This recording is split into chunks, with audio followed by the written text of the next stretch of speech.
On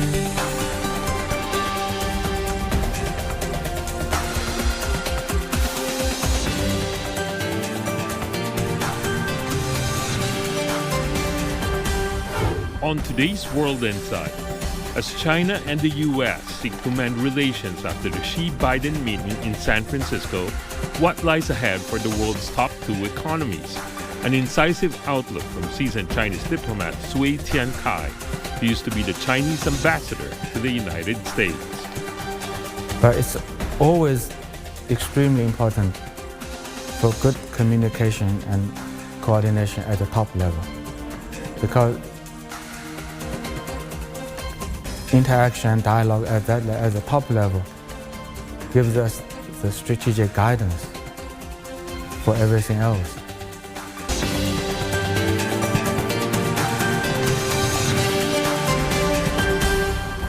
Hello and welcome to World Insight with me, Tian Wei. After the China-U.S. summit in San Francisco, I've been doing a series of interviews on the U.S.-China relations and its prospect. Today, let's talk to Ambassador Cui Tiankai, the former Chinese ambassador to the United States. Our conversation not only touched on the current status of U.S.-China relations, but also the styles of China's diplomacy. Take a listen. You mentioned about an analogy as to what kind of role diplomats should play, how skillful and flexible and principled they should be. Yeah. You used the metaphor of the Monkey King. I really wonder why, out of so many Chinese fairy tales, legends, why the Monkey King? Maybe no image is 100% perfect. Image is an image, kind of a metaphor. But you have to use something people are familiar with and people like. Of course, another possible option is panda. But you see, this Monkey King from the Journey to the West, he was beating so many devils, overcoming so many difficulties. So it's very much like the Journey to the West was never easy. So I think that this is closer to what we are doing now. We have our goal, but the journey could never be very easy. Are you saying the diplomat's job is to beat the devils? When I say devils, it does not necessarily mean persons or people. Wrong narrative, misleading thinking, all these things. At a time when the world is changing so fast, how clear-minded and skillful do you think Chinese diplomats are today, and what can still be done? China has a consistent principle in foreign policy, independent foreign policy of peace. So this is the task all Chinese diplomats have to carry out. Well, first of all, we cherish very much our own independence. That's what we learned from past history. We have to defend and safeguard our own independence. But we are here in this world not for war, not for rivalry with other countries, certainly not for global hegemony. We are here for global peace. China-U.S., how does that fit into the overall picture, what you described as China's basic principle and also China's potential as an important player to build peace? Of course, we are very important countries. We are the two largest economies in the world. We are permanent members of the UN Security Council. But at the same time, China and the United States are just two of over 200 countries in the world. So we are part of the international community, part of the community of countries for a common future. Perhaps we have greater responsibilities than some of the others, but still, we have to work with all the rest of the world. The summit in California, is it one step forward or several steps forward from further deterioration of the relationship between the two? I think it's a very clear and important step forward. What needs to be followed up immediately in order to make sure it is an important step forward? It's very simple, it's implementation. Well, there are important agreements reached between the two presidents at San Francisco. So you just do it. Are we seeing sound implementations from both sides? Is it satisfactory to you? Good things may never be easy. This is true in life, this is true in the world. So it's quite clear the two presidents want a stable and mutually beneficial relationship. Then we should do everything possible to make it happen. Among all the possibilities, which do you think should be on your bucket list? Well, I certainly can think about quite a few. For instance, on the question of Taiwan, I think that the United States will have to show to us and to the rest of the world that it is still committed to one China policy. Has it shown enough? What is the shown to you? I think it's an ongoing process. But they have to prove their commitment whenever specific issues come up. You've been through several presidents when you were serving as ambassador to the United States. In fact, you served the longest term as Chinese ambassador to the United States in history. You also witnessed, Mr. Ambassador, the evolution, or shall I say, dramatic changes of attitude, both coming from the public and also from particularly the government in the U.S. toward China. How have you been digesting it as you observe things are still evolving? The most important problem or challenges they have in the United States are domestic ones, which actually have nothing to do with China. So whether they can really handle these problems, it's up to the Americans themselves. Mr. Ambassador, about rhetorics, this has been a core issue you touched on recently in interviews and also in your latest speech. Do you see there is a lack of understanding of where the public understanding is of the other side from both sides? Well, I don't think that we can say everything is the same for both sides. It's different. But there is certainly too much misinformation or disinformation about China in the United States. So it's not just a matter of rhetoric. I think it's a matter of narrative. What have been the most problematic narratives, the kinds of narratives that you have seen? Is there anything that we can do from our parts of the world and our audience that can help us to solve this problem? We can certainly do more and even better to help people in other countries, not only in the United States, but also in other countries, to have a good understanding of China's intention in the world, the goals of our foreign policy, and the aspiration of the Chinese people. We should really do more. We should certainly do more and do better in this regard. But they also have to be more open. I mean, the listeners. If we are telling them the China story, hopefully the listeners would really listen, would have an open mind. So you cannot tell a good story to anyone who refuses to listen. What are the skills to be able to be a good listener? There are many skills we have to learn, but first thing we have to do is to try help them to, what we say, seek truth from facts. The facts matter. You see what is happening in China, what has been happening in China over the decades is just great.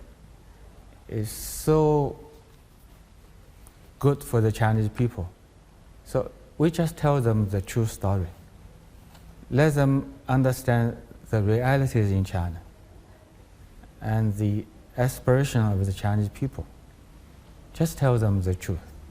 It's a mixture of what is going on right now, which is the truth. I don't think many people, especially the politicians and others, even some of the so-called China scholars, really have a good understanding of Chinese history, Chinese culture, and the realities today in China. So we should help them. Some have been mentioning about long-term prospects when they are looking at China.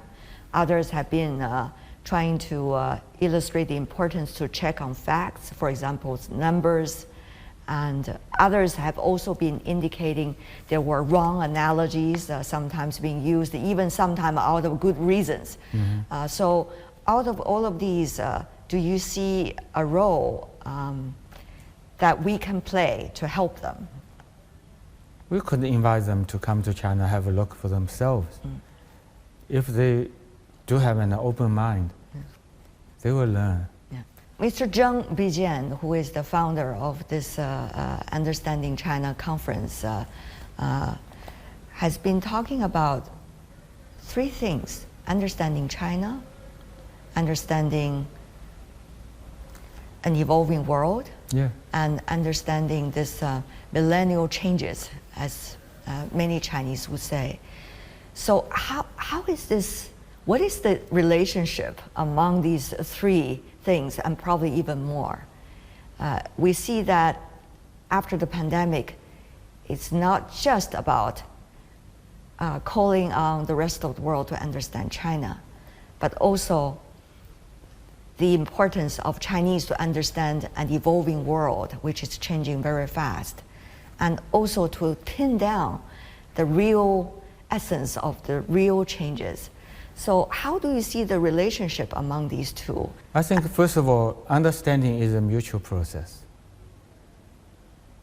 You cannot expect others to have a good understanding of yourself without you understanding others very well. It's a mutual process. Number two, it's an ongoing process, because the world is always changing.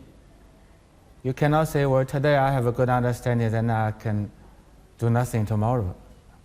You should continue to learn, continue to explore, continue to try to understand. John Thornton, who you worked with on different important projects, he talked about ability, curiosity, empathy, understanding, in order to create better understanding from both sides. Do you see, he has mentioned some of the important factors. Do you, as a citizen diplomat, have your own list of priorities? Well, I think he was certainly right to raise these points. But of course, as I said earlier, people have to have an open mind and maybe a sense of justice. No double standards.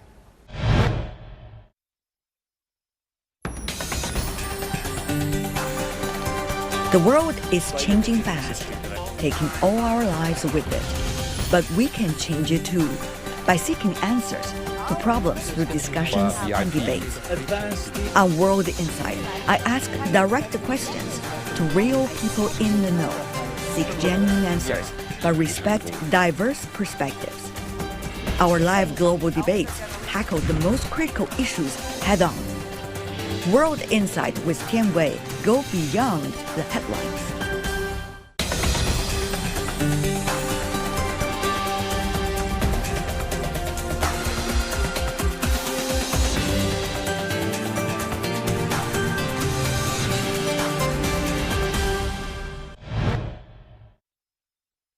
Dr. Henry Kissinger passed away recently. Yeah. You visited him 8 to 9 times, if I remember right, when you were ambassador to the United States, not to mention many of the earlier and latter interactions you had with him. So What are the most important qualities that you see from him and his generation? You see, from my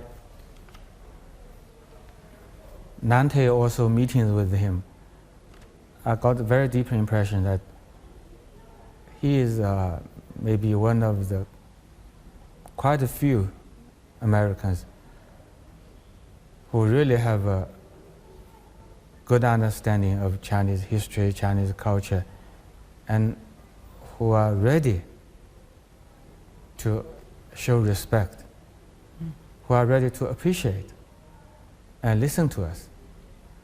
Of course, as Dr. Kissinger always told me that he was an American, he was there working for American national interests. But he also understood that what will best serve American national interests, that is good relation with China, stable and mutual understanding and peaceful coexistence, or in his words, co-evolution. Do you think that's an important idea, co-evolution? I think it's quite unique for him to understand that and to propose that. Of course, in our language, peaceful coexistence and mutual respect. You see, that's very similar. Well, at least we could have a meeting of minds in which direction the relation should be going. About U.S.-China relations, what do you see are some of the most important decisions being made at most critical times between China and the United States, even today in retrospect, that is inspiring for you as a seasoned diplomat? Well, if we look at China-U.S. relations over the decades, there are certainly very important agreements between the two countries. For instance, the 3 joint communiques, Right. which lay down all the principles for this relationship, which form the foundation of the relationship, and of which I think One China principle maybe is the most important principle. Dr. Kissinger, in his latest book, discussed a lot about AI and the new technologies, what it might mean for the bilateral relations and the common responsibilities China and U.S. have for the rest of the world in that regard. Now, on that issue, where do you think the two countries are at this moment? What should happen in order to make sure we are not going in the wrong direction? Well, Dr. Kissinger, in his last few years, did spend a lot of time and efforts on that particular issue. He was very concerned about possible implications of AI for human society, not only in foreign policy, but also in many other aspects of the human society. And I think he has got good reasons. It's quite clear that big countries, major economies like China and the United States, should really cooperate with each other in handling this new technology and make sure it will bring benefits not only to the two countries but to the global community as a whole. And people will benefit from it, and the human society will function even better, not to be disrupted. So fundamentally, the two countries have decided whether we are going to be partners in this regard as in other aspects. How much do you think this generation of leaders from both sides and others can learn from Dr. Henry Kissinger and his generation? Well, I think what Dr. Kissinger achieved in theory and in practice, and especially in relations between China and the United States, would offer very good lessons for all generations, not this generation, but for the future generations to learn. Like? Well, he the doctor always advocated a stable relationship, a more balanced relationship. You like his charm as well, just like many others. His humor too, his quick mind. Is there some anecdotes you would like to share with us? Well, he always had a very sharp mind, even in his last days. So it's kind of a miracle that he lives that long and still has such sharp mind. But I think what is more important is that he was always ready to learn more and appreciate other people's positions or history or culture. And he would appreciate and try to help the U.S. policies to be based on good understanding of other countries. We have seen leadership diplomacy between China and the United States over the years. Now we also see different layers of institutional synergy, shall we say, with the establishment of dialogues and exchanges among different ministries between the two sides. Some ask, what is more important? Which is even more important? Whether it's the leadership level or the institutional level or the people to people, what should be the pillar and will be the pillar? I think maybe these things have somehow different roles to play, but it's always extremely important for good communication and coordination at the top level, because interaction and dialogue at the top level gives us the strategic guidance for everything else. Of course, we can also say people-to-people exchanges would consolidate, would strengthen, would broaden the foundation of the relation in the long run. That's also true. You are one of the most outspoken and seasoned diplomats from China to talk to both Chinese and also the American press. Is there something that you would like to share with colleagues in the media? As many have been pinpointing the qualities of media, particularly in surpassing the information and also opinions have been under quality. Is there something that you would like to share with media from both sides? Again, I don't think the media in the two countries are in the same situation. Of course, there are similarities, but they are still different. I hope they will become identical. They will not become just the same. And hopefully the Chinese media will have one thing maybe American media does not have. We have the long-standing Chinese culture. Learn more about our own culture. There is concern about U.S. companies leaving China, but there is also reporting about U.S. companies staying here in China, producing in China, manufacturing in China, and to the rest of the world exporting. So how do you understand this mixed picture, at least in the media coverage? Normally, companies come and go all the time. And if it's their business decision, well, we can respect them. They are always welcome to come. But if they decide to go because of business considerations, it's really up to them. But today, the real problem, the real danger is that so many economic and trade issues have been politicized.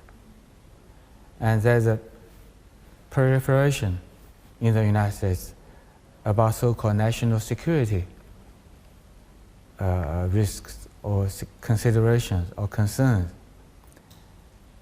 That's a real threat to normal trade between the two countries. Will that pendulum sway back to a certain extent? What does it take to do that?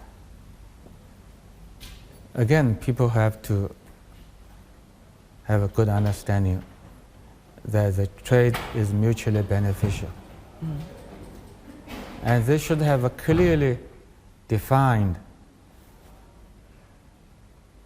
definition of what national security really means and really requires. Earlier in California, in San Francisco, Chinese President Xi Jinping had a dinner with friends of China, including the business community. And he delivered an important speech. Among all the words he said, what do you think are the most important messages that the American business community should get?